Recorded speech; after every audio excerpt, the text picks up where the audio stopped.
Okay, so you're listening to Secrets. I'm Arian King. This is not just another interview show. It's a space where we go beneath the surface. Let's call it this way. We talk with creators like you, thinkers, artists, friends, not just about what they do, but who they are when the lights are off. And in this episode, we're talking with you, Rock Gulič, founder of OLLO Audio, brown known for sonic honesty, handcrafted headphones, and relentless pursuit of accuracy. So here, let's start with the soul, as we always do. I like to ask people who they are our guests before starting to talk about the brand itself. I like to ask about you. So, who are you beyond your statues, your job, or basically saying your position in the society? So, who are you? Who is Rock Gulič? That's a lovely question. Thank you for having me in this show. Actually, yeah, this is a question. This is a question that usually we don't ask even ourselves who we really are. We start labeling, just like a name, status, a job title, what you actually do, but that does not really say who you are or how do you operate in this world.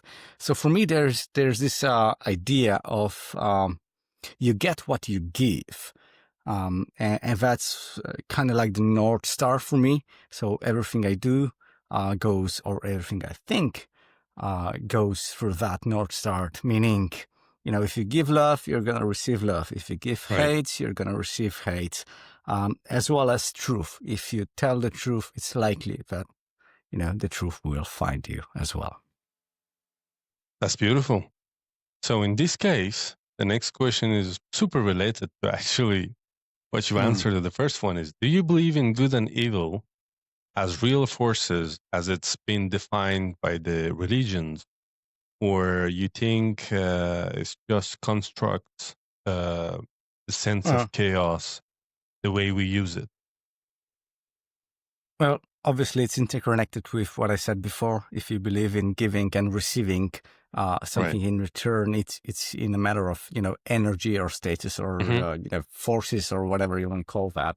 But yeah, I do believe that when you do good, good will be done to you. Amazing. And to you, Rock, what is the happiness to you today? Where do you find happiness? For me, happiness is a misused word. I think peace is a better word for happiness, for what we mean when we say, are you happy in your life?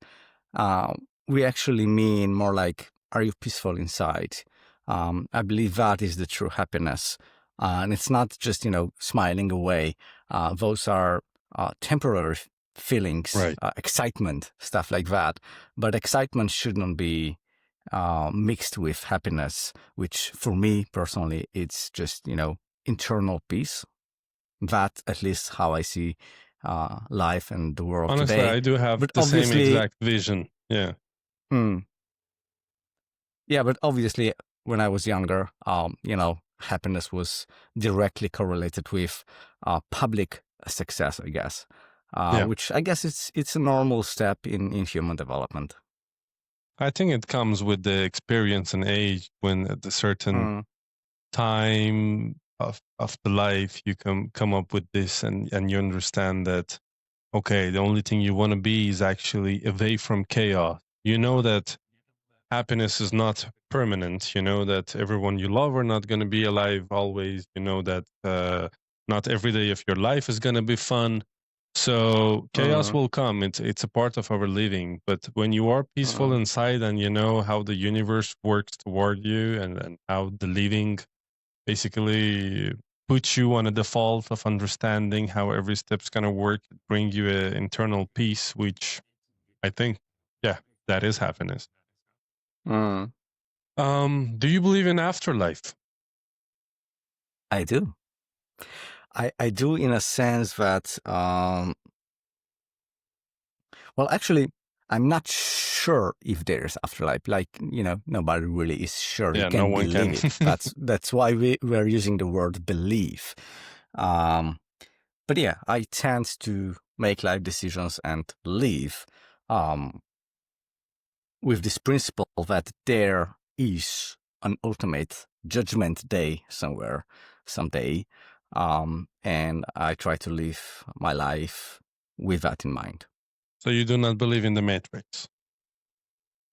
In the Matrix, not directly, but it's a fun thought experiment. Theory, yeah. Okay. Perfection for you as a founder, is it something you strive for or is it something you fear? And how do you define enough?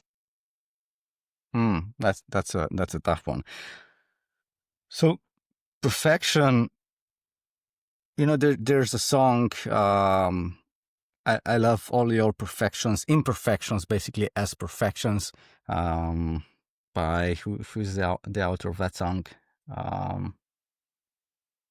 I can't remember it right now, but anyway, so perfection for me it depends on who is actually performing whatever is being observed and who is actually watching. And that defines what is perfect. So, a 10-year-old kid playing soccer or football can do a perfect trick. But in comparison to whatever Ronaldo or Messi or those guys are doing, of course, it's not perfect. So it depends on who performs and who is watching. But for you personally, when it comes to OLLO audio, when it comes to your work? Well, for me personally, perfection is directly related with internal peace, right? So if I feel anxious about something, or if I feel like, if I can't have my thoughts clear or, subside in the evening, then it means there's still room for improvement. There's still something that I can do, at least in my subconscious mind. There's obviously something that is pushing me forward. So that means that I am on the perfection level, but it's still, it's a moving target, which basically, I think it's part of the definition of what perfection actually means. Amazing. Now, finally, here we are. The interesting question goes, which is interesting for me personally. What is the story behind OLLO and how did it all begin? It started back in 2015 when I got my first two kids, twins. At the time, I was mixing a record for my band. It's just a hobby band. And, not being able to be in the studio in the evening or at night, because, obviously having to spend time with the kids, forced me to use headphones. And I've quickly learned that headphones are really not as reliable as speakers. At least that's what I thought at the time, because all I was, used to were speakers in my room, which was imperfect. So we can talk about that as well, how, you get used to a room and familiarize with it, and then you can do your work there. But you're completely incompetent of doing anything elsewhere. That happens to me with the headphones journey. I've tried a lot of headphones that people recommend. Nothing really worked for me. So it's, at some point it was just an idea of, hey, let's try making something for me as a hobby, not really as a project to make a company out of it. But it was just like, hey, I have the engineering skills, I have the tools. It's a side hobby. It's something that I can build in my garage. And, eventually it's turned into a company. Was there a spark or a very exact moment, like an exact moment you remember you were like, okay, we're doing it? That you decide to make your own, like very own headphone? If I were to think of this spark as in terms of let's make a company around it, let's make a product that goes onto the marketplace, then that would be when, my close friends who are also in audio would ask me to make a headphone for them. So that was kind of like, dude, this is not something that just for me or I think it's great. There are other people that think it's great and they're willing to even pay you a little bit. So that could be in this regard, the spark that, kind of move the snowball down the road in terms of, hey, let's explore it. What does it actually mean? What is required? What does it mean to own a company? How our lives will change doing that? How my schedule will change? How will that affect family life, etc.? But if you're talking about a spark, it's that recognition of other engineers saying, hey, this prototype, it's ugly, but it sounds great. Can you make me one? I guess that's the spark you're asking about. And why not consumer headphones or like the lifestyle audio? Why you decide to go exactly for studio monitors and a studio headphone? Well, partially because I've been raised in a musical family. So my dad's been a drummer, almost entire life. So I've been growing up in an environment where there was so many cables and microphone stands and drums, guitars, keyboards, everything around me as a kid. So basically, when I was 8 or 9, I knew all the knobs. I could set up things perfectly without really knowing what is what. But, I was able to connect things together. And that kind of stayed with me throughout my, teenage years and all the way till now, basically. So, yeah, the Pro Audio has been around and it's sticking around. I know how it feels. Because in our family, my father was a musician too. My mother used to play flute, and my father was a guitarist singer. I know, growing up to a musician family, how does it feel? Do you remember your first prototype, and do you still have it? I don't have it. I have pictures of it. It was terrible. It was made out of, plastic bits that I scrambled from kids' toys and stuff like that, just to place something together. It was duct taped together, really. It was just the very first, if you really think of like the first device that I've built and I was able to place on my head and place something through it, that would be something like, made out of parts from, toys of my kids. And the how does it obviously feel? Terrible. The emotion of your first time you like put in the prototype, connecting. How does it feel? I don't know.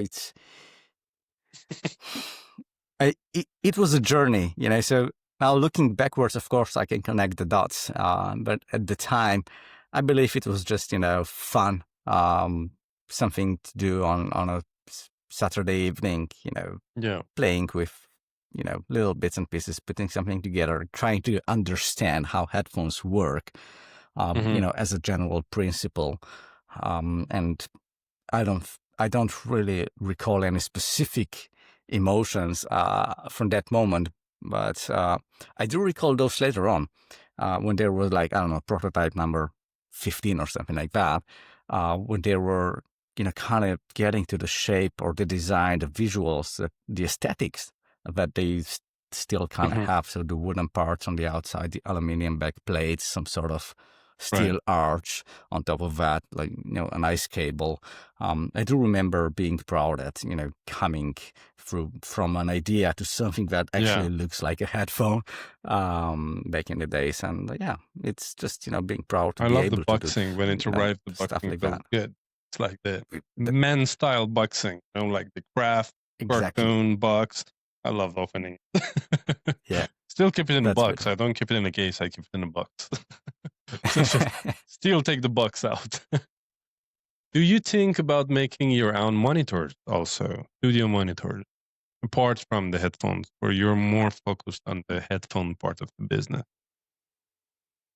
I'm definitely more focused on the headphones part. I think that's the path for us. I don't think that an audio company will be able to compete going forward with a wide range of products.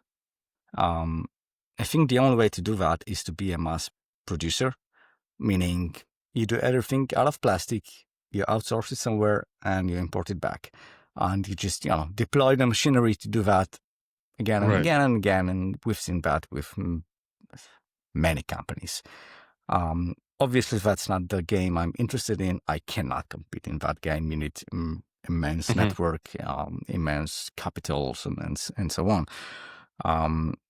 So in order to be in this game, to be in this field, we need to be super specialized, meaning we need to do one thing and we need to do that thing better than anyone else. And that's the quest, that's the mission. We will continue to pursue this perfection in a way, until we reach the absolute pinnacle of what is possible with current technology. So there are limitations on what you can do with the materials available, for example. But there's always room for improving when you work with other companies and other laboratories, researchers, and so on. So you may think that the dynamic driver, the way we know it, has reached its peak in the 90s or whatever. But new materials, new science around materials can develop membranes that were not possible, 10 years ago. And that raises the bar on what is possible with a dynamic driver. So, that's what we are trying to do every day, trying to figure out where the next step is, where we can move this, the ladder up. I love it. Tell me something. So far, the most special product you've made is X1, right? What makes the OLLO X1 so special? And why was this headphone necessary in your lineup to make? Well, it's not that it's special. It's that it is the most advanced. So over the decades, since 2015 till now, of course, I've learned a lot. I also have a team for the past 7 years, and they've learned a lot. They brought, knowledge from other spheres as well. So every time we iterate on a product, obviously it's an improvement, and we're building on it and building on it and building on it, which, is directly related with the philosophy I mentioned before. We want to do one thing to the absolute maximum.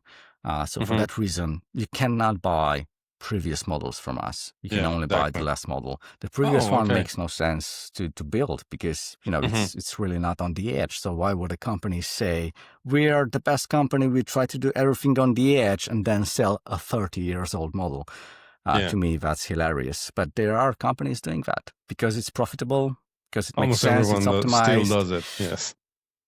Yeah, I mean, it makes sense. When you're a big company, it makes sense to do things like that. But for us, small companies that are really passionate about audio, in our case, about headphones, I don't think that's the truthful way of doing or serving, our clients. Nice. Okay. This is what I like. Actually, I was just looking at the internet and I was thinking that the previous models are still available, but I see they're not available on your website. So that's cool. Question about the design, about the materials you use and why you use them. Is it a part of aesthetics or a part of the functionality of this headphone? The wooden part, the aluminium. We try to use as premium materials as we can possibly source within the price range that the product can handle. So that's our focus. And over the years, these materials became a part of the aesthetics of the brand. So I don't think anyone is expecting a plastic product from us. Maybe we'll do it one day, but people are not expecting it because we've been around wood and aluminum, stainless steel, since day one. So it's kind of like ingrained into the brand.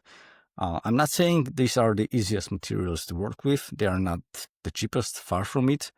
Acoustically, they're good, but I'm not going to say they're the best. But the headphone overall, or the aesthetics of a headphone, they do intertwine with the acoustical parts or the acoustical integrity of the chassis and what's happening inside the headphone. Right. So for example, whenever you're using metal, metal will have its own resonances. It will also change properties with temperature, for example. So if you leave something on the sun, it will change its own properties. So, this kind of things, they need to be integrated into the overall philosophy. But the side benefit, well, it's not really a side benefit, it's been kind of ingrained into this, is that because we use this kind of materials, there are limitations on how we can design those parts, how they go together. Right. And because of those limitations, it means that we need to use very basic principles of putting these pieces together. That's why the headphones look the way they do. But that's also why they are serviceable at home using home tools. That's amazing. So, it kind of goes hand in hand. It's always this, like we started this conversation with, what you give is what you're going to get. So that's the approach in life, and that's the approach in designing these headphones. So they're very made out of simple materials, which brings a simple assembly line, which brings simple maintenance and repairability. So it's always intertwined, interconnected around this philosophy. So in this case, your aesthetics of the headphones compete with the acoustics as well, correct? Or they don't? In some areas, sure, yeah.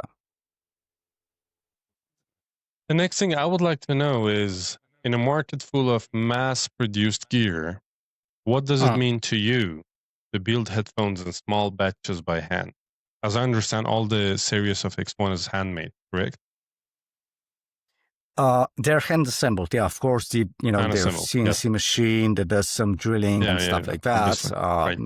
We use machines, but they're hand assembled together. They're checked by hand and so on. Well,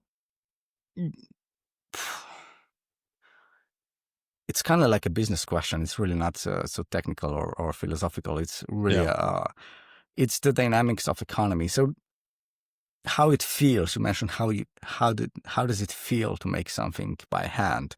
And economically, it feels like swimming upstream, against the current.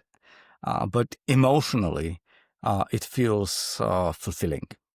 I guess that would be like the best answer. But I think it's from one side, it's also like guitar. For example, taking Gibsons as an example. There's Gibson standards, which they are also parts that they are handmade or hand assembled, but they're mostly CNC machine and machinery.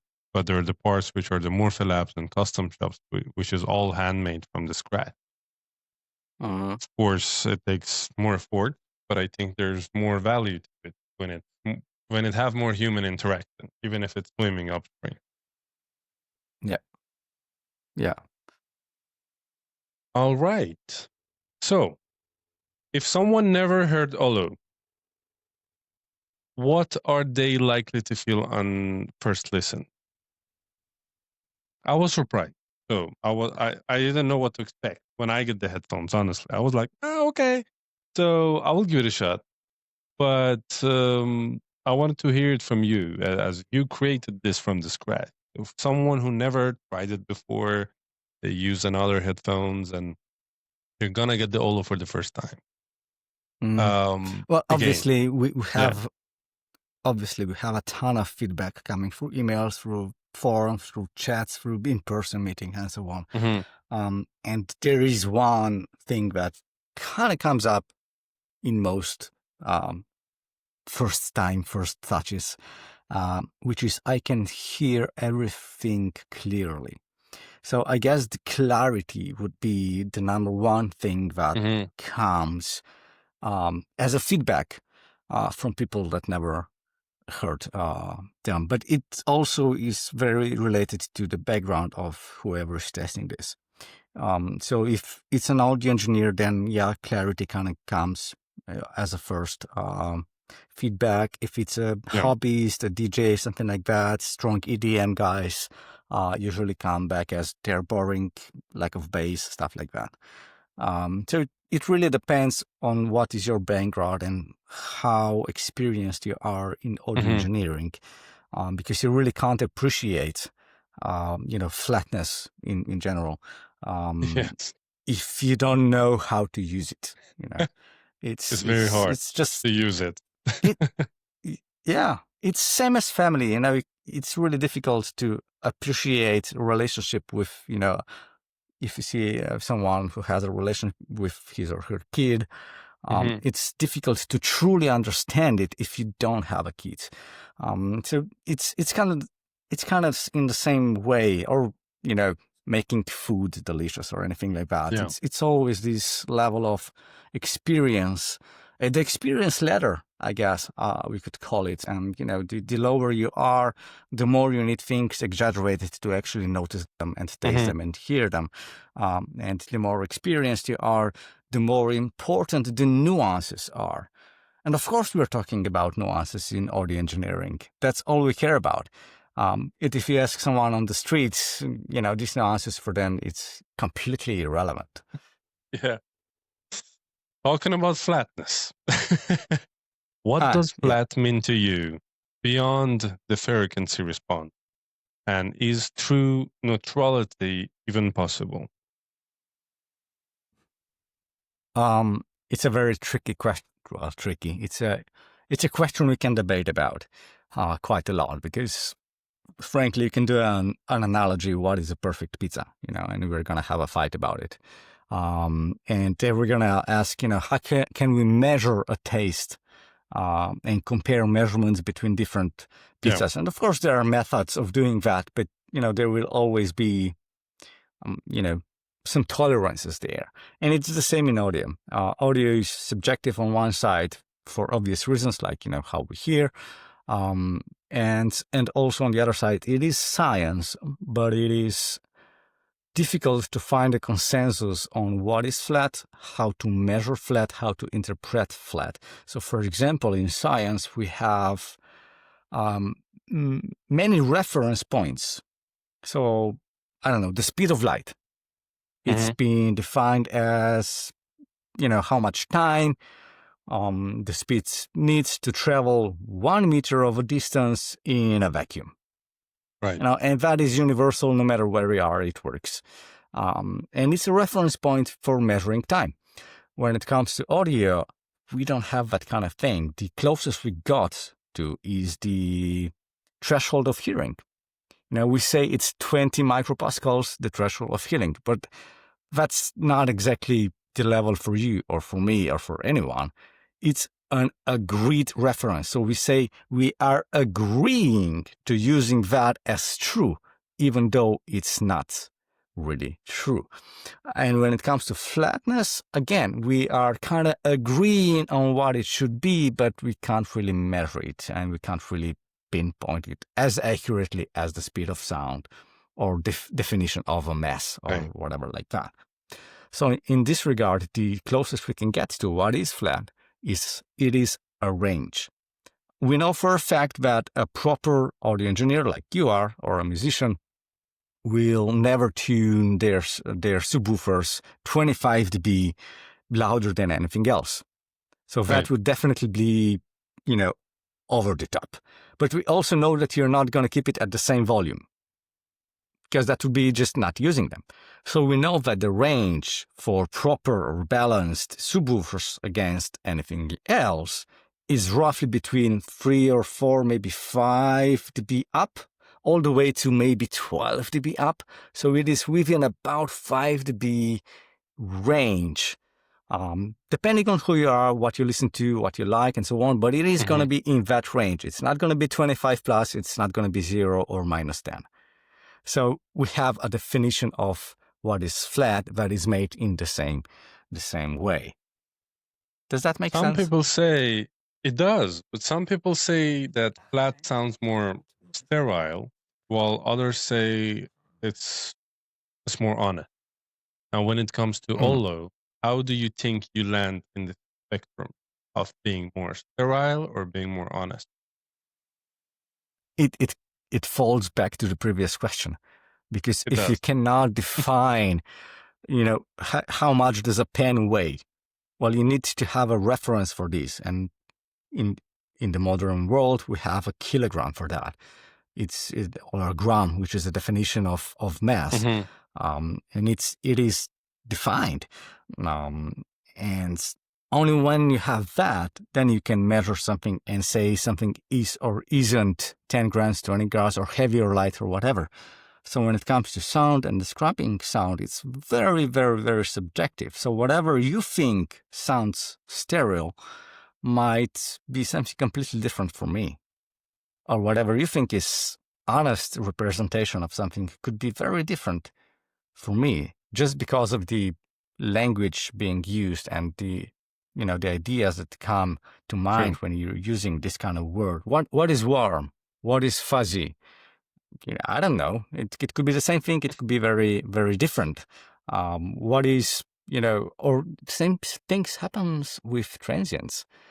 When people say, these speakers have a fast transient response.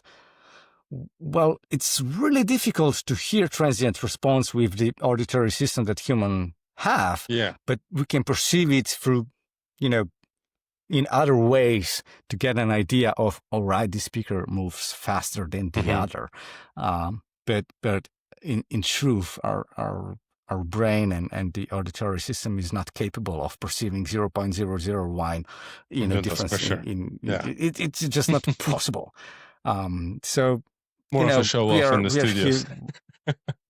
We are creatures of whatever we are actually, but when it comes to audio, I love this question, really do. So sterile, you said, and honest. There's a long list. And even on our webpage for the X1, you're going to see, you call it balanced, you call it neutral, you call it honest, you call it whatever you want. We call it the X1 as a marketing statement over there. Yeah. It's a good one. Answers to a lot of questions. I hope so. Question to you as someone who used to do the mix and master for your own band. Do you think that headphones can truly replicate the experience of a calibrated room, or they are a different sonic truth when it comes to audio engineering? Well, obviously they are not the same, because the way they produce sound and the way that sound signals or waves travel to your ears is different when it comes through a speaker or when it comes from a headphone attached to your ear. So just the physics of it is different. So I don't think we should have these debates about, can you do this or that or what is better. I think we need to kind of think of both methods of listening as tools. Because you can use a small hammer and a big hammer, or you can use the pneumatic hammer, electronic hammer, or whatever you want to call it. It's going to do the job. It's going to make a whole. It depends on what you need for what task and when. And the same comes in monitoring. Really, we only have two choices. We either have speakers or we have headphones. At least for now, we don't have brain implants yet. So that's what we have. These are the tools. But what I would say is that based on what's happening, for the past 2 decades, headphones are being used, 99.9% probably these days in comparison to speakers, when, people are, or the final consumers of whatever we create, they will use headphones most of the time, which means that for me personally, it would be fair to your clients as a mixing engineer to start treating mixing with headphones first mix approach. Meaning, I'm not saying mixing on the headphones all the time, because, having speakers is a lot more comfortable. But when you make decisions with headphones in mind first, because that's just the reality. That's how your music, your mix, and your client's music will be played back. I remember when we were doing the last album with one of my friends, great friend, really, really amazing audio engineer from Panorama Mix and Mastering in Australia. I asked him, so I have this recipe that I do not do my own mix and masters, but I do it for other artists. Also, always for my own personal projects, I get a co-producer. So this is something I do because our brains are set in this way that we like the first thing that we do. And there's a huge possibility that this first version is really bad, but because your brain created it and it got used to it, it just accept it as it has to be, So I always, when I'm doing my own project, I hire a co-producer and another audio engineer to re-listen and rethink the process, even if I don't like it. And for example, now I have the album that had to be released a year ago, and it's just hanging here, and I'm just like, I don't like it, So I send it to him, and I'm like, okay, I did the rough mix and master, remake it, and send me the second review. He say, get the cheapest possible headphones you can find in the market and listen to the song in that headphone. Okay, I find like €4 or €5 pair of headphones, like cable headphones, like really bad. Connected it, listen, I'm like, okay, it needs a little more bass and needs a little bit less reverb, it needs this and that. Fixed it, heard perfect. Okay, we move next. We heard it in the car. In the car, it sounds awful. It sounds really bad. So he did a whole mix and master sitting in the car, connected to the Bluetooth of the car speakers. So I listened to it and I'm like, wow, I really like it. Then I did listen to them with the normal headphones, studio headphones. The car mix and the headphone mix sounds really good together. But when I put it on the studio monitors, they sound awful, And so we had like this 12 different revisions that each one of them sounds perfect in one device, sounds awful in another device. What we had to make in the end is making a balance between all this, like coming to a middle point that sounds not bad in all of the devices, like, and not perfect in in a certain one. That's the life of audio engineers, mixing engineers. They have to sacrifice things. It's impossible to make a mix that will be perfect in every single playback device. That's why artists are paying for mixing engineers. Yeah, because they know how to do that, how to achieve that, the great balance. It's hard when it can sound perfect, but on a certain device, or just on your headphones, or just on your monitors. Yeah. Well, now the next question is, why do so many brands color their sound? And what do we gain and lose when we speak in pleasing over being accurate when it comes? I mean, it depends on what you want, what your goal is as a brand, right? So if you're creating products for, general public, of course, you're going to go with whatever sells well. And, when there's technology and that's been, pushed through the 80s and 90s and later on that is suddenly capable of producing low end, which was not the case in the 70s, 60s, and so on. It was really difficult to even capture, a kick drum with 20 hertz. We didn't have devices to do that. So now we can, synthetically make that sound. And of course that, that introduces some sort of frequency ranges that some devices were not capable of playing and others were. And eventually there's a whole generation, or now 2 or 3 generation of, consumers that are used to hearing bass pretty well. And all of a sudden the marketing catches up and the whole industry starts to do, I call them smiley faces, when it comes to audio tuning. And you see that everywhere. in cars, in, whatever, AirPods or stuff like that, general public headphones, noise canceling headphones. And, it's been everywhere because it works. People are used to it. It's kind of on its own is becoming like a standard for consumer gear. But what you're losing is obviously the clarity because there's physics involved. So when you have just, a brief masterclass on physics, if you have like 20 hertz playing back and you have another 40 hertz and then another 80 hertz, let's just stick with the octaves here, a 3 dB difference in volume is already starting to mask the other frequency. At 6 dB, it's completely masked. So it's just physics that play a role here. So when you have extra bass, it's inevitable that you're going to lose something else. That's just how it works.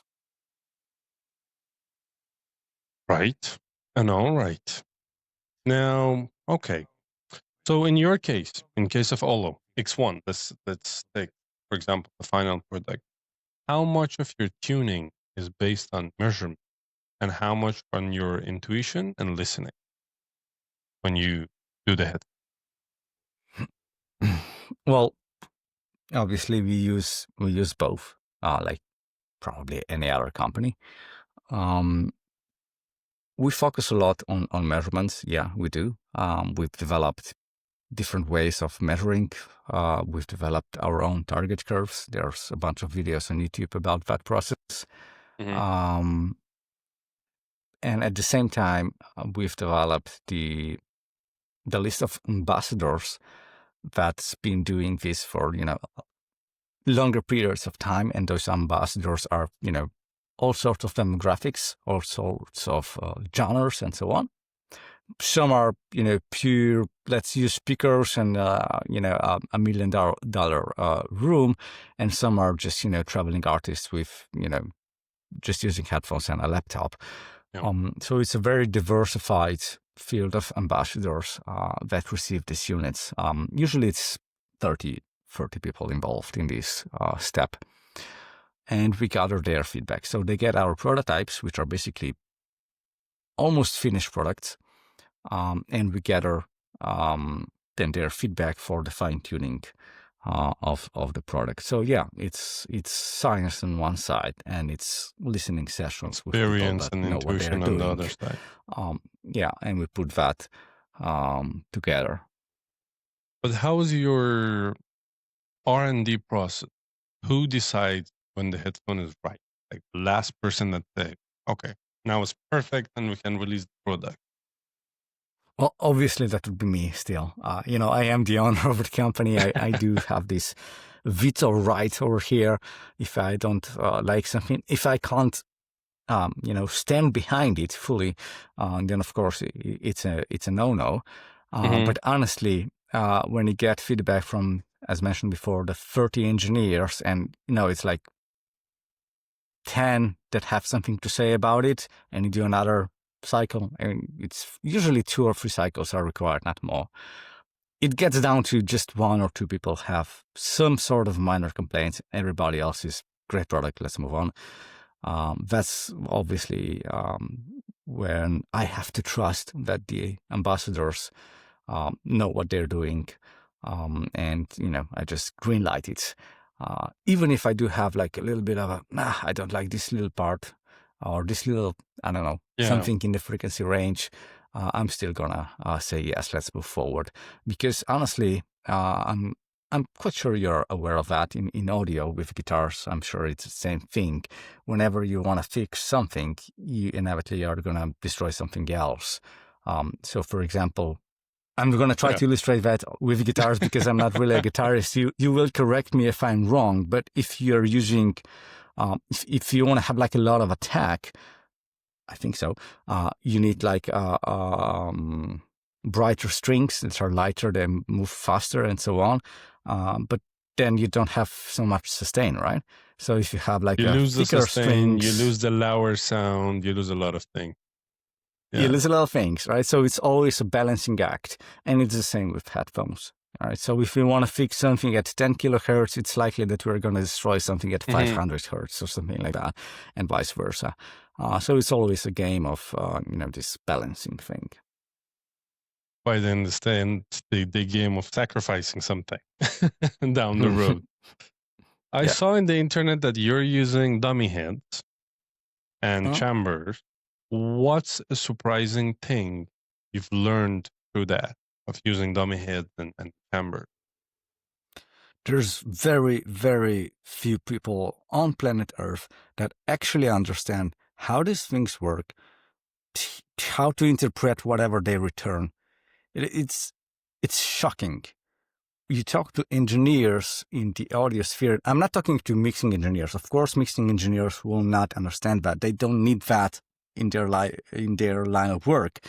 But audio engineers creating audio gear, we have to know that. And there's still like half of them, if not more, they don't really understand how these devices work.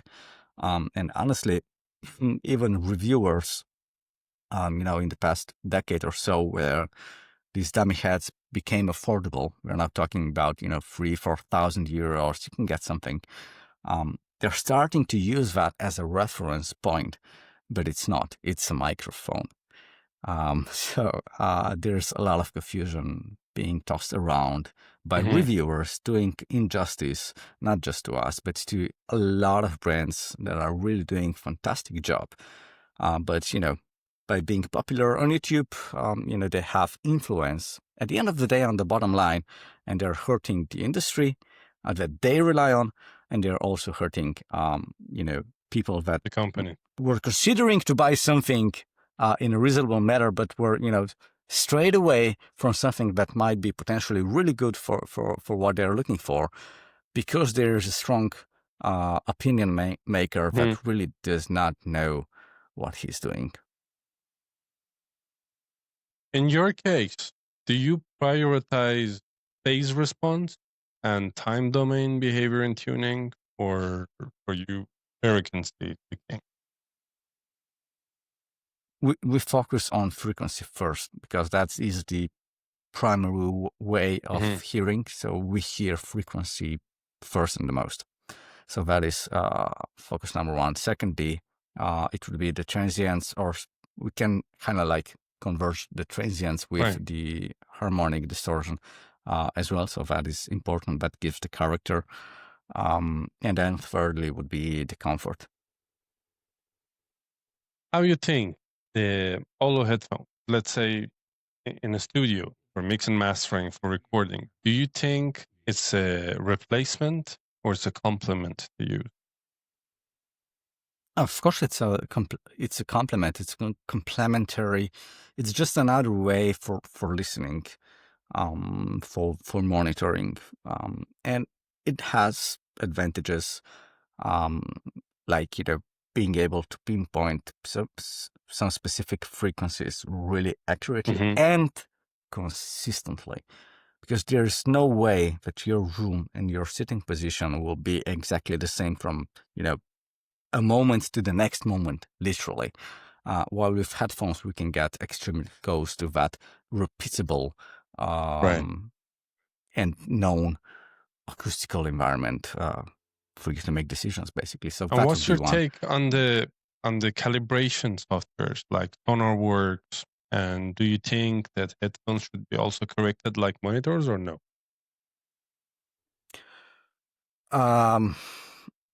I think yes. So calibration is a part of the arsenal of tuning things. You tune your guitar, don't you? Yeah. You're not expecting it to sound, perfect every day in whatever situation, if it's hot or if it's wet outside, the moisture and so on. You tune your guitar.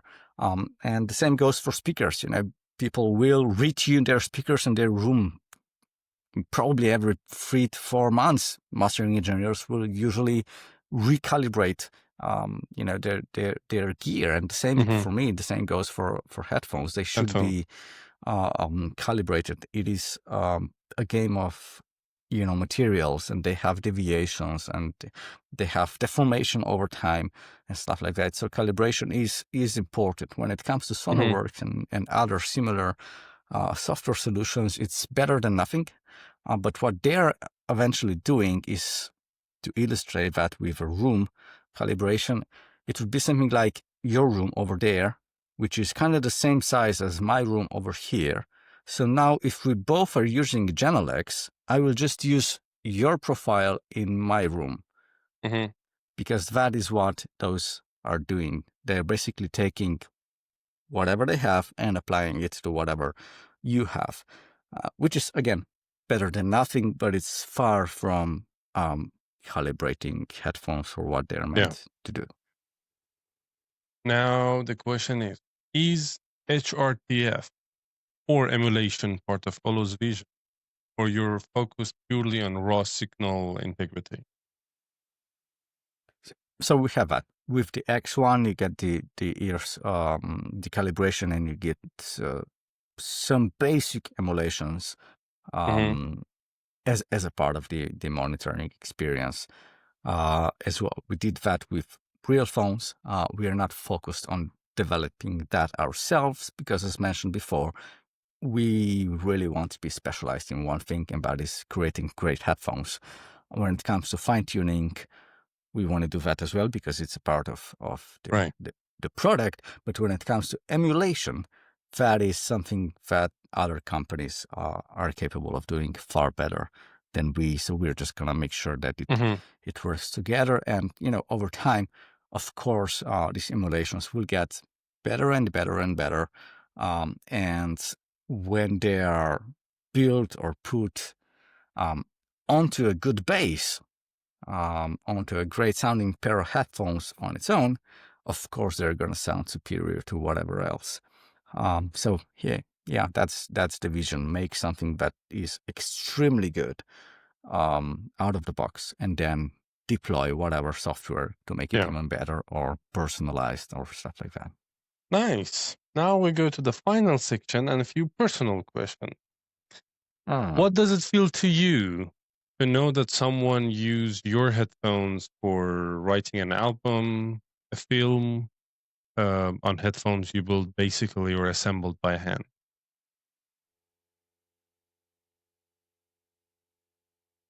Imagine that tomorrow an Oscar-winning movie is out there, and the audio engineer just record everything on your set of headphones. There's been insane projects made with our headphones. But the obvious is, just being proud of being a part of that or enabling something like that. But it's not just about, or how should I put it? It's not that these famous artists would bring me some incredible joy. It's really when there's like a kid 18, 20 years old trying to make it in this industry and maybe don't have the support from parents, or they can't really support full speakers and room treatment and all this fancy gear and stuff like that, and it's pushing the limits of what is possible as a kid with a laptop. And when our headphones just elevate what they do to the next level, and I get a feedback, a reply of, hey, I got a job on Netflix or whatever, because, your headphones finally made me create those mixes or whatever decisions good enough for that level. That's the moment when, usually I'll illustrate that. I would take 10 minutes and open a beer and say, yeah, that's great. I really feel good about myself. That's really good. I know how does it feel. Really good. And what is your biggest personal dream apart from OLLO? Something that you look in the mirror and you're like, okay, we made it. I don't really know, because honestly, it sounds counterintuitive maybe, or silly, but I don't really have this kind of like big dreams or moments of we will make it, or goals like when I reach that destination or that level of something, then I made it. I just, want to live life as is, experience it as is, and keep this inner peace that we talked about early on in this session. It's very intact. important to have the inner peace. I know. Especially for me, for the past couple of years, it's something I understand that is super different from the happiness. And it's more important. It's more important. I mean, for me, it is happiness. Right. I don't think you can have whatever shape or form of happiness if you don't have at least some level of inner peace. It just does not exist. It's fake. It's just excitement. It's just scrolling through TikTok. It's just, the next Top Gun movie. Great, fantastic. But, it lasts 2 hours and then you maybe talk about it with a friend over dinner. But in a month, it will have absolutely no impact on your life. That's very different to having inner peace every day with whoever you meet, whoever you work with, including yourself. What's one thing in the world you wish you could change, if you could change?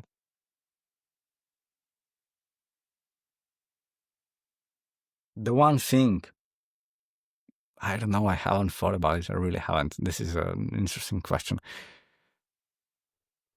What would I change? What would you change?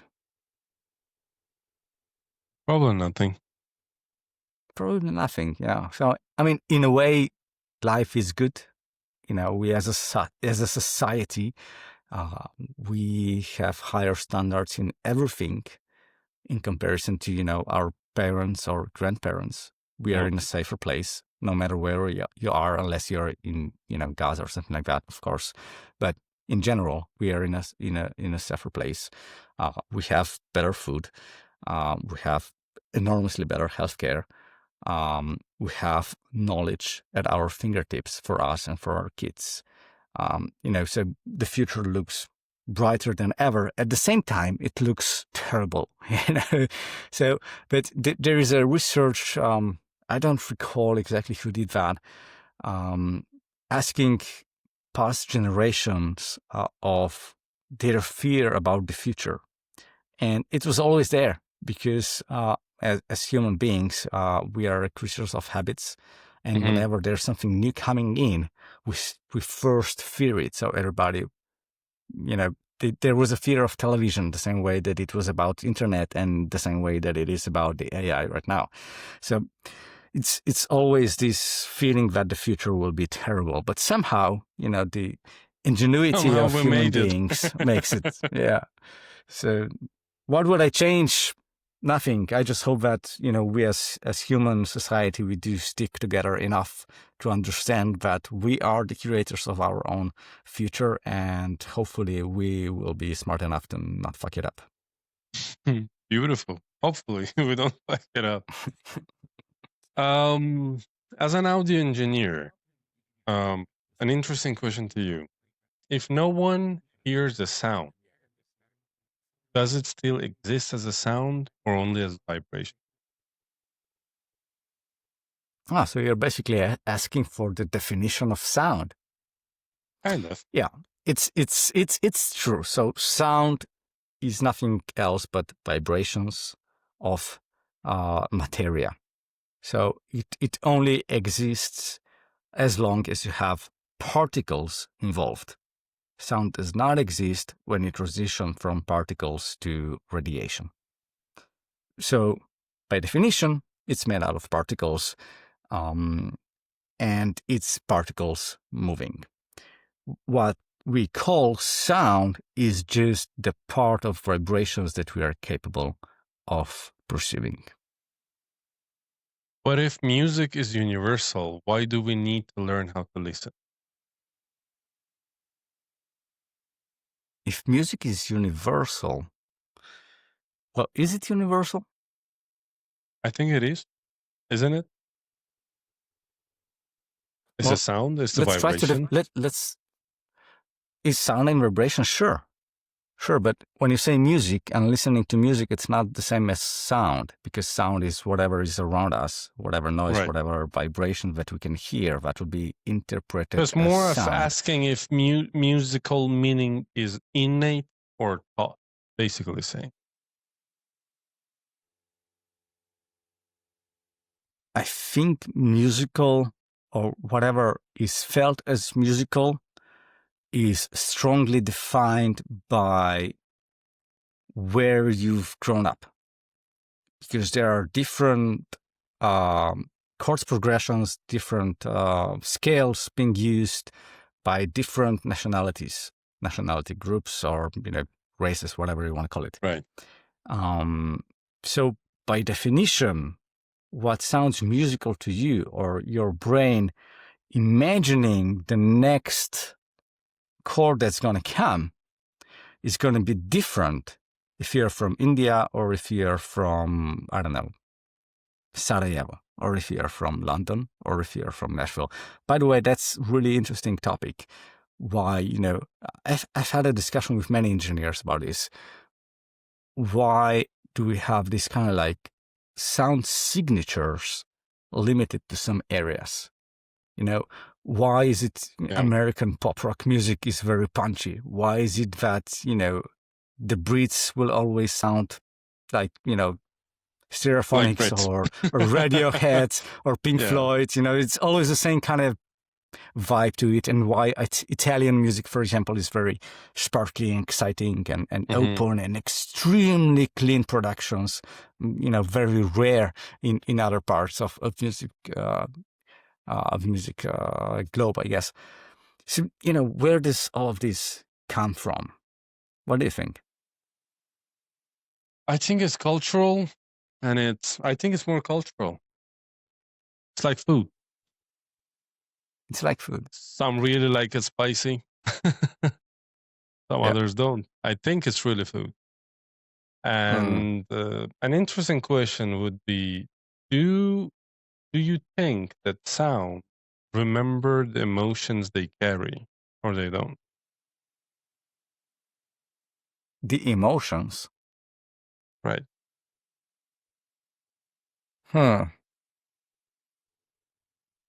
There's definitely been a lot of research with the capabilities of quantum computing down the rabbit hole of what is tangible and what is intangible, and how things are interconnected, if they are not. There's a lot on this topic from Brian Cox, obviously, and Neil deGrasse Tyson as well, talking about black holes and stuff like that, and what actually happens after time. That's one thing I'm interested in a lot. We all are. I mean, that's getting a lot of attention lately, because there are breakthroughs coming through computing power that brings, new insights into how the universe works. And of course, inevitably, that means how anything works. Including sound, if there are vibrations and if they can carry emotions. I don't have an answer that would be satisfactory to you. What I can say is that sound does create emotion, and it is felt, it is ingrained into people, and it sometimes it's a part of our very deep memory. That's why sometimes when you hear a song, when you hear a sound, it recalls memories from your childhood, maybe when you didn't even know that they existed. So it's very, very primal. It's the first of the senses that we have as humans that actually develops, which also tells a story of our evolution, of how we were developed over thousands and thousands of years. And the auditory system has been the first one that we've been using, and it's been there, turned on, by the way, 24/7 without our consciousness. That is, to me, amazing. So based on what you said, do you think music is discovered or it's invented? Are we creating meaning or uncovering patterns already woven in?